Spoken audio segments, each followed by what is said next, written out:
এই যে প্রত্যেক বছর যে সাজানো হয় সেগুলোকে আবার গুছিয়ে খুলে এখানে রেখে দেওয়া হয়। এই হচ্ছে আমাদের ক্রিসমাস ট্রি সাজাবার সমস্ত জিনিসপত্র। স্টার আছে, বেল আছে, স্যান্টাকে ঝোলানো হয়ে গেছে।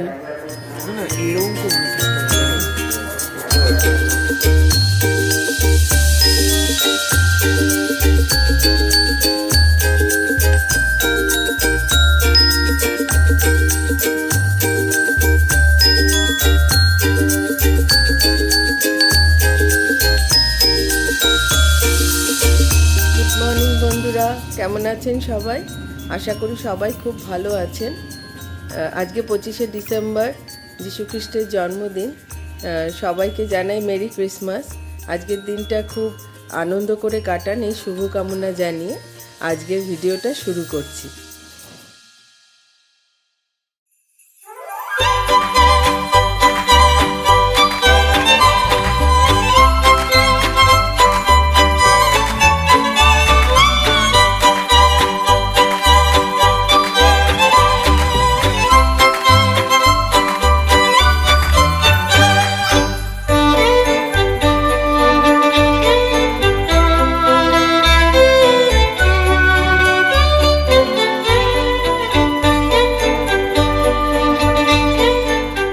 এই ক্রিসমাস ট্রি সাজানো শেষ হলো।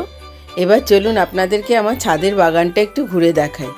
নানা রকম চন্দ্রমল্লিকা, পিটুনিয়া এবং অন্যান্য ফুলে পুরো বাগানটা দেখুন কেমন কালারফুল হয়ে আছে, কি ভালো লাগছে দেখতে।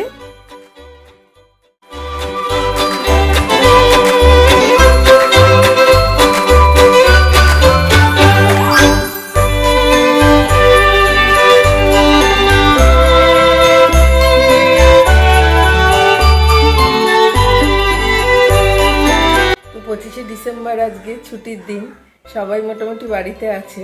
তো তার মধ্যে আজকে পড়ে গেছে পূর্ণিমা। তো আমার আর মায়ের উপোস, আমরা পূর্ণিমা উপোস করি। তো যাই হোক, তো ভাবলাম যে 25শে ডিসেম্বর ছুটির দিন, তো একটু অন্যরকম কিছু রান্না করি। তো পোলাও, চিকেন এগুলো তো হতেই থাকে। তো আজকে ভাবলাম একটু ডিফারেন্ট করি। তো আজকে ভাবছি চিকেন পোলাও করব। তো দেখি চিকেন পোলাওটা রেসিপিটা ভাবছি আপনাদের সাথে শেয়ার করবো। আমি জানি আপনারা সবাই মোরেলেস জানেন, তো আমি কিভাবে করি খুব শর্টকাট পদ্ধতিতে, তো সেটা ভাবছি রেসিপিটা আপনাদের সাথে শেয়ার করব। আজকে ক্রিসমাস ডে উপলক্ষে বানাবো চিকেন পোলাও। তো এখন চিকেনটাকে একটু ম্যারিনেট করে নিচ্ছি। মানে মাঝে মাঝে পোলাও আর চিকেন আলাদা করে করা হয়, তো আজকে ভাবলাম যে শর্টকাটে চিকেন পোলাও বানাই। তো যখন বানাচ্ছি তো ভাবলাম আপনাদের সঙ্গে রেসিপিটা শেয়ার করি। তো চলুন দেখতে থাকুন ভিডিওটা। চিকেনটা হলুদ, নুন, টক দই, পেঁয়াজ, রসুন, আদা দিয়ে ম্যারিনেট করে রেখেছি।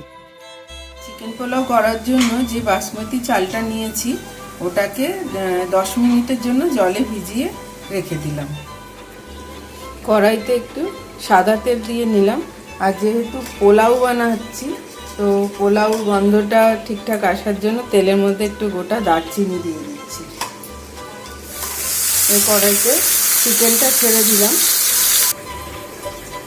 আর যে জলটা পোলাওর মধ্যে দেব ওইটা পাশের গ্যাসে গরম বসিয়ে দিলাম। যে জলটা গরম হতে দিলাম এটা দেখে আপনাদের হলুদ হলুদ মনে হচ্ছে, কারণ এটা যেটা এই বাটিতে চিকেনটা ম্যারিনেট করে রেখেছিলাম আর মিক্সি জারে যে পেঁয়াজ রসুনটা বেটেছিলাম ওই দুটোকে জল দিয়ে ধুয়ে ওই বাটিটার মধ্যেই আবার জলটা গরম হতে বসিয়ে দিলাম, সেই জন্য জলটা হলুদ হলুদ লাগছে। চিকেনটা প্রায় কষেই এসছে। এবার ওই ভেজানো বাসমতি চালটা এই চিকেনের মধ্যে দিয়ে দেবো।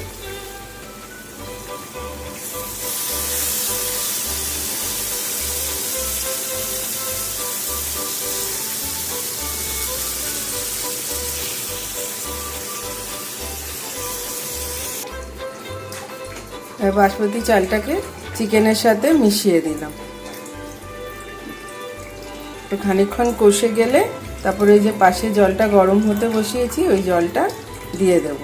আমি ওটা মাপ মতো বসিয়েছি। এটার মাপ হচ্ছে, আপনি যেহেতু চালটা ভিজিয়ে রেখেছি সেহেতু যতটা চাল নেবেন তার ডবল জল দেওয়ার কথা, কিন্তু তার থেকে হাফ কাপ কম নেবেন জল, কারণ চালটা অলরেডি ভিজে আছে, নরম হয়ে গেছে সেই জন্য।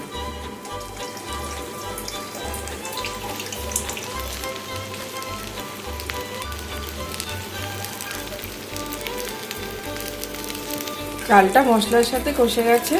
এবার আমি যে গরম জলটা করেছি ওটা ঢেলে দেবো এর মধ্যে।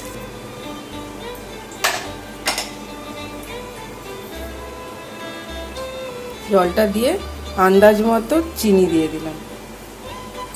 এই পোলাওটা আমার কমপ্লিট হয়ে গেছে।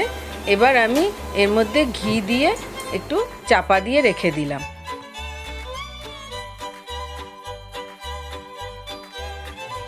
এই আমার পূর্ণিমা পুজো করা হয়ে গেল।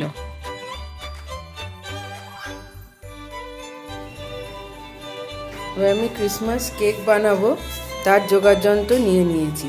তো এগলেস কেক বানাবো। এই কেকটা আমার বানানো হয়ে গেল। এখন আমার ছেলেরা কেকটা কাটছে। এই কেক কাটা হয়ে গেল। এবার বসে আমরা আলোচনা করছি যে সবাই মিলে একটু কোথাও বেরোবো। 25শে ডিসেম্বর একটা ছুটির দিন, উৎসবের দিন। বাড়িতে বসে থাকতে কার ভাল লাগে বলুন?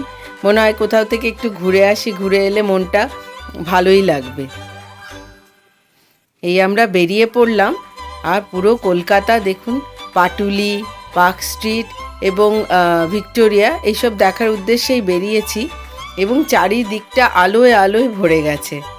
এইসবগুলো দেখে সেই ছোটোবেলার কথা মনে পড়ে যায়। জানেন, আমার বড় হওয়াটা আসানসোলে, এবং ছোট্টবেলা থেকে মায়ের সাথে আসানসোলে একটা চার্চ আছে, সেখানে যেতাম এই 25শে ডিসেম্বর। এবং সেই চার্চে ঘুরে সব কিছু সাজানো টাজানো দেখে আসানসোল বাজার থেকে কেক কিনে বাড়ি ফিরতাম, এবং তারপরে সেই কেক কেটে বাড়ির সবাই মিলে আমরা একসাথে খেতাম এবং এই দিনটিকে এইভাবে সেলিব্রেট করতাম। এই উৎসবের দিনগুলোর জন্য আমরা অপেক্ষা করে থাকি। গতানুগতিক একঘেয়েমি থেকে একটু অন্যরকমভাবে দিনগুলো কাটালে বেশ ভালোই লাগে বলুন।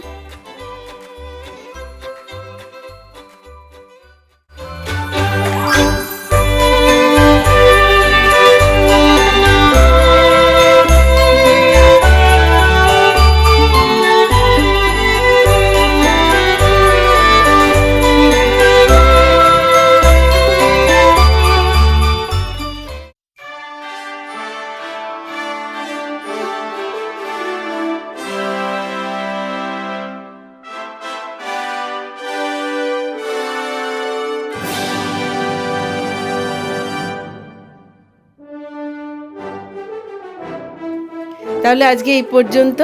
ভিডিওটা আপনাদের কেমন লাগলো কমেন্টের মাধ্যমে জানাতে ভুলবেন না কিন্তু। আর যদি ভালো লেগে থাকে আমার ভিডিওটাকে একটি লাইক দিয়ে দেবেন, আর সাবস্ক্রাইব করতে ভুলবেন না আমার চ্যানেলটিকে। তাহলে আজকে আসি, টাটা।